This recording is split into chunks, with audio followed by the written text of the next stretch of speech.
Mana endi ekspeditsiyamızın 4-cü günü.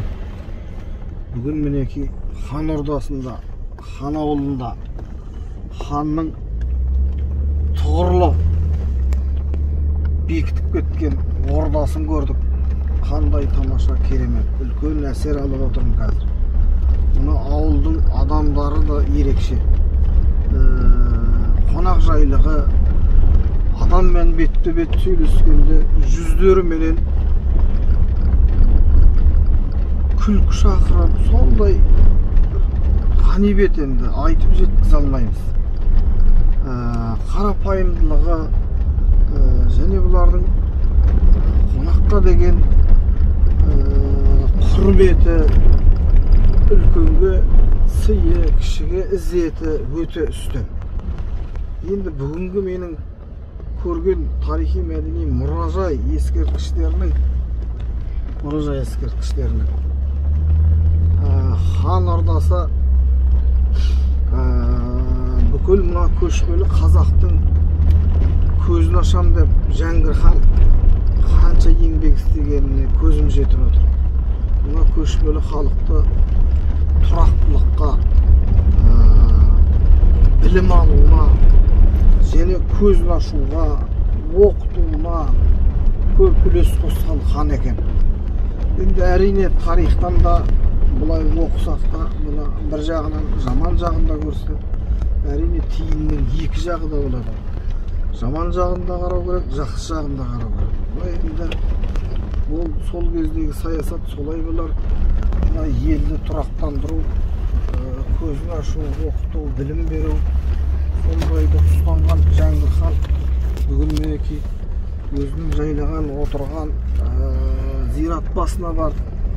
Зират басындағы барған бір менің әсер алған бір ерекше бір құлпытас басындағы, бейіттің басындағы Жәңгір ханның өзінің құлпытасында Дешті Қыпшақ ханы хан Әбілқайыр ханның баласы Нұралы хан, оның баласы Бөкейдің баласы Жиһангер хан Жәңгір хан деген. Демек бұл сұлтандардың, бұл хандардың бүкіл Дешті Қыпшақ деген бүкіл мына Қыпшақ даласы, қазіргі тілмен айтқан бүкіл мына қазақ даласының ханы Әбілқайыр хан. Оны бізге тарихта қалай оқып, тек қана бір кіші жүздің ханы деп көрсетеді. Және орыс бодандығын бірінші алды деп сөйдеп түсіндіреді. Жоқ, олай түсінбеу керек. Ол ана тілмаш татарлардың,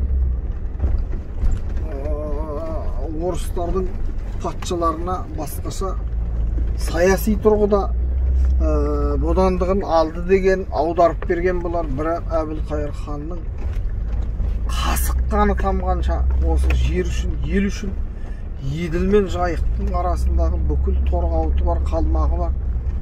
Бәрін ыдырақ көшіріп, мына кең байтақ даланы алып берген. Тек қана бұл Батыс Қазақстан аймағы емес, бүкіл Абылай ханның өзі үлкен құрмет тұтқан аға ханымыз деп бүкіл Дешті Қыпшақтың. Сондықтан тарихта Әбілқайыр ханның орны бөлек. Үлкен Нұр-Сұлтан қаласынан үлкен алып ескерткішін салуымыз ұрпақтың міндеті. Және оны тарихта, оқулықтарда үлкен әріппен орын алу керек. Сондықтан бүгінгі мінеки мөр басқандай құлпытастарындағы жазуында одан артық қандай дәлел керек? Дешті Қыпшақ даласының хандардың ханы деп жазады. Сондықтан бұл Әбілқайыр ханға бір соның ұрпақтар ғой енді мынаның бәрі. Осы Бөкей Ордасын құрғанда 1801 жылы Нұралы ханның баласы Бөкей деген кісі. Өте сауатты кісі болған. Сол осы ішкі орданы құрады Бөкей Ордасын. Осы Бөкей Орданы құрғанда бүкіл Майылың бар, кіші жүзің бар, тағы басқа рулардың бәрі осы ордаға Еділ Жайықтың арасында қоныстануға келеді. Сондықтан да бұл енді әрине осы аймақтың өзінің өлкетанушы тарихшылары үкімет тарапынан бағдарламалар жасалып, үлкен тарихи зерттеулер жүріп жатыр. Жаңа құлпытастарды зерттелді жақын арада. Құлпытастардың эпитафиясының кітабы Түркиядан шығады деп жатыр Қазекең. Тағысын тағы солай жалпы осы Бөкей Ордасына көп көңіл бөлу керек. Кеше менен жүріп келе жатырмыз. Ұзақ жол екен облыстық орталықтан. Сондықтан мына ел халықтың арасына тас жолдар төселу керек. Қатынас болу керек. Логистика, инфраструктура және өзіміздің ішкі туризмімізді дамытуымыз керек. Соған көп үлес қосуымыз керек. Енді мына дамыған елдердің қатарына қосылу үшін, ену үшін, кіру үшін біріншіден осы туризм саласына, сервистік жағына, қызметтік жағына үлкен мән беруіміз керек. Жол тартылу, байланыс болу керек. Адамның көзін ашуымыз керек, әлеуметтік желілер тартылу керек. Сондықтан осының бәрінен үкіметте өзі көріп жатқан шығар, білетін болар, біз айтпасақ та. Ал енді осындай балдар, жастарға, буындарымызға, бізден кейінгі ұрпаққа мына ата-бабаларымыздан қалған мұраны сақтауымыз керек, насихаттауымыз керек. Кейінінен жас ұрпаққа насихаттауымыз керек. Сонда ғана біздің жас балдарымыздың патриоттық рухы, қаны, рухы көтеріледі. Өзінің елін сүйеді және соған қызмет жасайды. Аман болайық бауырым. Тоғайға кіріп бара жатырмыз. Бөкей Ордада. Хан Ордасындағы Тоғай, Қарағай Тоғай.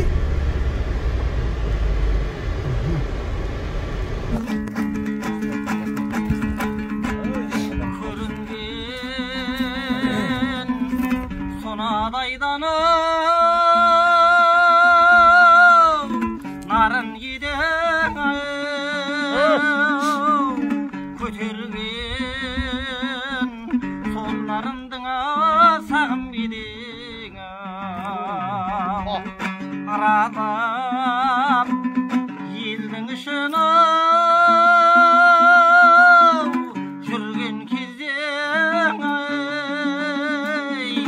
салатын ат үстінден әнім еден ашарыстан жол барысын ісімнің білдім оңбасын оңбаған емейіне мені өтірік сөзге қалданып бақтым ауып басымнан әскерім кетіп қасымнан жапанда жалғыз қалғасын өкінгеннен не пайда құдайым басқау салғасын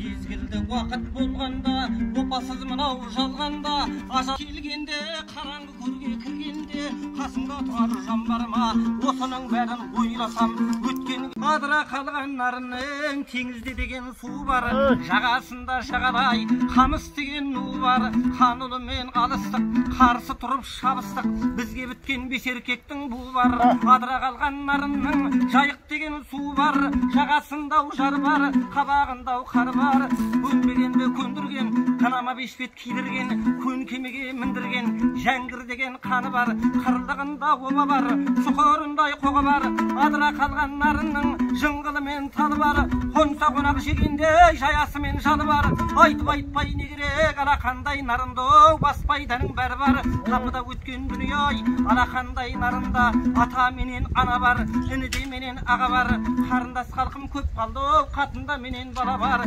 жалғыз ұлым Махмұт Бекетайғымның ішінде жалғыз бір қалған сол бар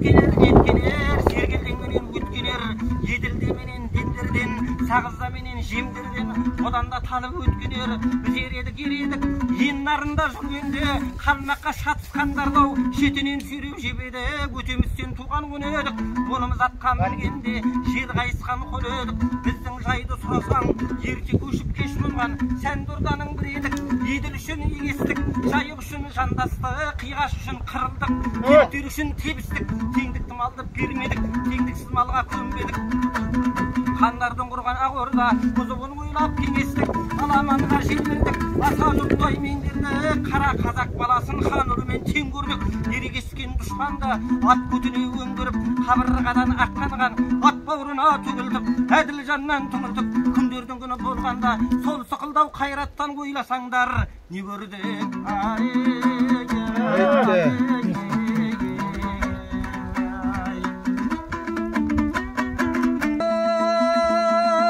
қызғыш құс қанатың қатты мойның бос исатайдан қайрылып жалғыздықпен болдым дос аспандағы қызғыш құс көл қорған сен едің сен де айрылдың көліңнен ел қорғаны мен едім мен де айрылдым елімнен аспандағы қызғыш құс сені көлден қайырған лашын құстың тепкіні мені елден қайырған хан жәңгірдің екпіні айтып айтпай не керек құсалықпен өтті ғой махамбеттің көп күні ай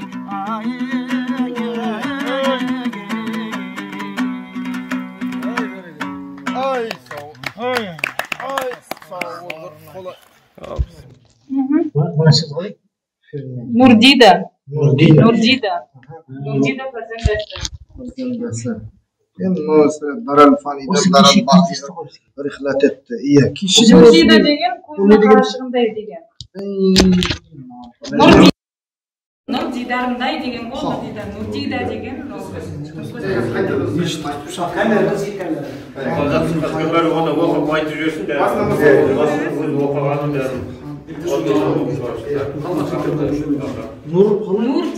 Nurdida.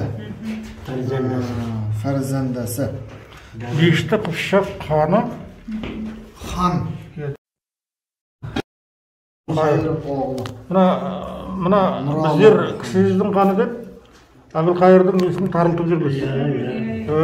Абылай ханның өзінің екі куәлік етуі бар, құжаты бар. Қазақтың бас ханы біздің қамқоршы әкеміз Әбілқайыр Баһадүр хан деген. Соны мына дешті қыпшақ хан деп отырған күллі қазақ даласының ханы деген Дәлел ғой. Әбілқайыр хан оғлы Нұралы ханның немересі. Хан Жиһангир Бөкей ханның Нурдидасы. Фәрзәндәсі. Дарал Фанидан Дарал Бақиға рихлат етті. Мұның қалу аят қой. Сосын 42 жасында 1260 санада Мұхаммедия ма? Мұхаммадидаға 1845 санада Масихиеда var.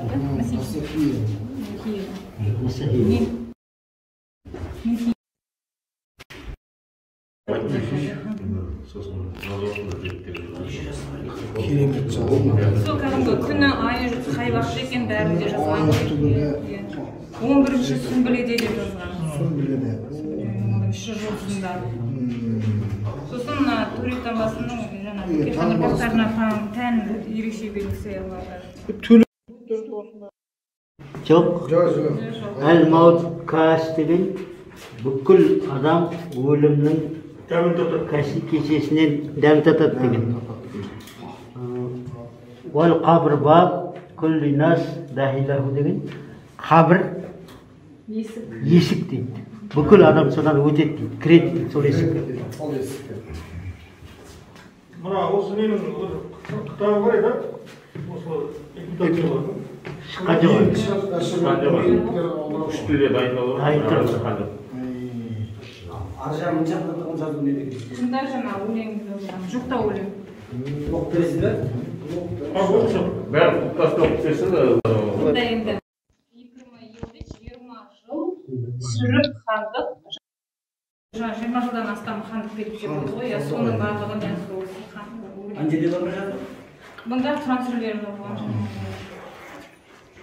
Ашындық жаңа біздер қапаландық, бірақ шара жоқ деген. Мына жақтан не жазылған? Бұл жақ трансферлер жазылған. Жоқта